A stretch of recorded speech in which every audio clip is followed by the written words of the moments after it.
I only knew Michelle for a month, but it was truly a month to remember.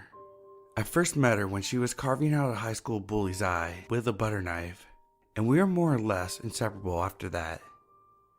She was a few years older than me, so of course, I fell instantly in love, but I knew deep down we were destined for friendship and little else. I knew this deep down because she made it clear that she was going to die in roughly a month. "Can't love a dead chick," she'd say.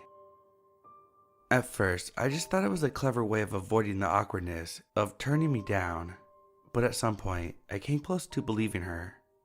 It was just something about her, something extremely free, careless, and unconfined, refreshingly brave and outspoken and honest. When I met her, I was going through the most depressing period of my life. I was constantly bullied and belittled at school. My younger sisters were both hospitalized. Each needed a transplant to survive. Jenna needed a heart, Chloe needed kidneys, and my parents had their hands full covering the medical expenses. I think we all in our own ways were on the verge of just giving up, just letting go. I was saved by Michelle. I had no doubt about it.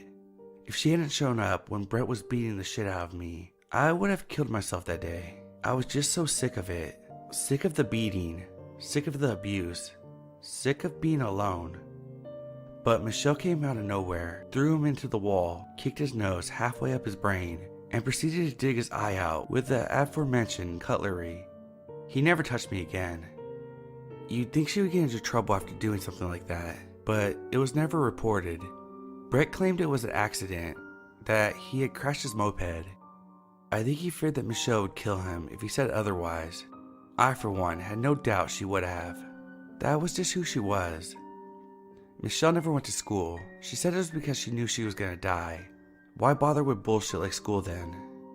No, she was all about enjoying life to the fullest, kicking assholes in the face, fucking over people who fucked over others.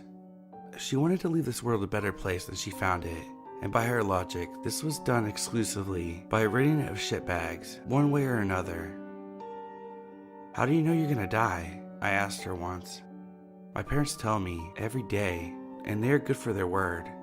She wouldn't explain it in detail, just that she was raised knowing the exact date and time of her death, down to the very second, and that it was just meant to be. That's what they told her. In death, her life would have meaning. At first, I didn't think much of it, you know. She was a crazy girl, and always said weird stuff like that. I was kind of banking on it, all being some bizarre joke or something. But when the month drew to a close, I was getting really worried it might be all true. I'd grown too attached to her. Every minute I wasn't at school or at the hospital was spent with her, and the thought of losing her, my only friend, made me horribly depressed. This last week, I was really on edge. My twins were in bad shape, and my parents were spending every waking minute at the hospital. They had yet to find donor matches, and time was running out. It felt like my time was running out too. The dark thoughts were returning, and I started imagining how I would kill myself should Michelle ever leave me. I found it strange that she never invited me home. I mean, friends do that, right? Invite each other over? She had been to our house several times. She's even crashed on the couch a few times, and we would often watch movies there, raid my parents' liquor cabinet, get wasted, and generally just have fun. But I'd never been to her house, not once. I didn't even know where she lived. So one night, I decided to follow her. What was there to lose, really? Maybe I could get some answers from her parents or something. Some way to explain why she's so convinced that she was dying. Maybe they lied to her. Some sort of cult? A way to form her beliefs into accepting the unacceptable. A way to control her. I stalked her for 30 minutes, lurking in the shadows as she paced down the streets. When she headed to the outskirts, I started getting worried, and when she took the narrow trail through the forest, I was almost having a full-on panic attack. Where the hell was she heading? As far as I knew, there weren't any houses for miles. About halfway into the forest, I suddenly lost her. It was like she vanished without a trace. I walked back and forth, up and down, but there was no sign of her at all. Eventually, I had to give up and return home, my mind growing even darker. I remember the last day like it was yesterday. Every minute of it, crisp and clear and vivid in my mind. Every scent, every sound, every muscle moving on her perfect face. All those smiles and kind words. Everything. The last day came and went, but I didn't know it was the last day. If I'd known, I would have told her how much I cared for her, how much she meant to me, how much I owed her my life and sanity. Without her, I wouldn't be alive. But I didn't know, and I never told her. I hope she somehow realized it, and that she could see it in my eyes and my actions every day, but I can never be sure. She just acted normal, you know? She was Michelle that day too. Same carefree spirit, the same wild, devil-may-care attitude. We spent the afternoon smoking weed, watching silly cartoons, laughing and enjoying each other's company. But when she left, I knew something was up. I don't know how. I guess there was some detail, some little thing that alarmed me. But having replayed and analyzed that day over and over again in my mind, I can't think of anything. Nothing. But I knew. So I followed her again. This time, I stayed closer, always having her in my sights, always knowing exactly where she was. She was walking considerably slower that night, almost like she knew I was behind her, almost like she wanted me to follow her.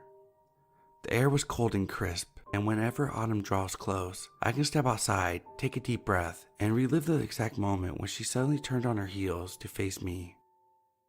"This is it," she said. "This is the day I die."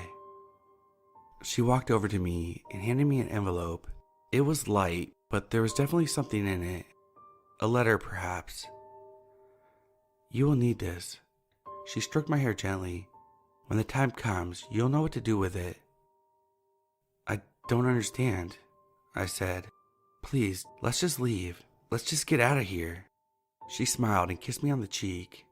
If I concentrate real hard, I could still conjure up the smell of her perfume. "This is goodbye," she murmured softly. "But you will come to understand that it was always meant to be." I reached out to hug her when they emerged from the darkness. Two tall figures clad in dark robes, an old man and an elderly woman, their milky white hair flowing gently in the breeze.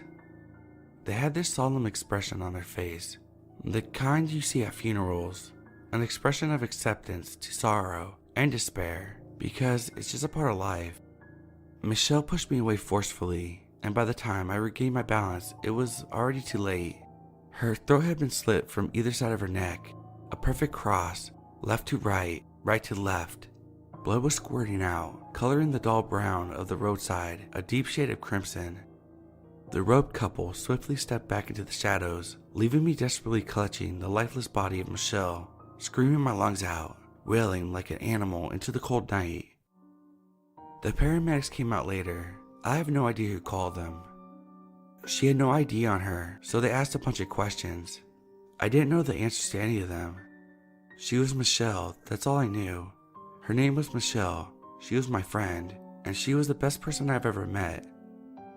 The ambulance let me ride with her to the hospital, but quickly pronounced her dead. She lost too much blood, they told me. It wasn't my fault, there wasn't anything I could have done, but this didn't offer much comfort. I was devastated, totally broken. The dark thoughts resurfacing once again, this time with much more power than before. "What's in your hand?" one of the paramedics asked. "Does it belong to Michelle?" I glanced at the envelope. It was completely drenched in blood, much like me. And then it suddenly hit me. I don't know what it was, but it was like she told me, "When the time comes, you'll know what to do with it." So without thinking, I just handed it over to him. He sort of held it up, like somehow he could see through it if he got a better angle of it, before he gently opened it. "Well, I'll be damned," he said. I'm better now. I still have lots of problems understanding what happened, but I am doing better. I have come to terms with it, with the fact that everything happened just the way it was supposed to happen, and it has shaped me, shaped my life into what I am today. Michelle didn't just save me, she saved my entire family, every aspect of my life, and I'm guessing you're wondering what was in the envelope. Maybe you have figured it out, maybe not. It was a donor card, and as it turned out, she was a perfect match for my twin sisters. Can't love a dead chick, she said. That's the only thing she was ever wrong about.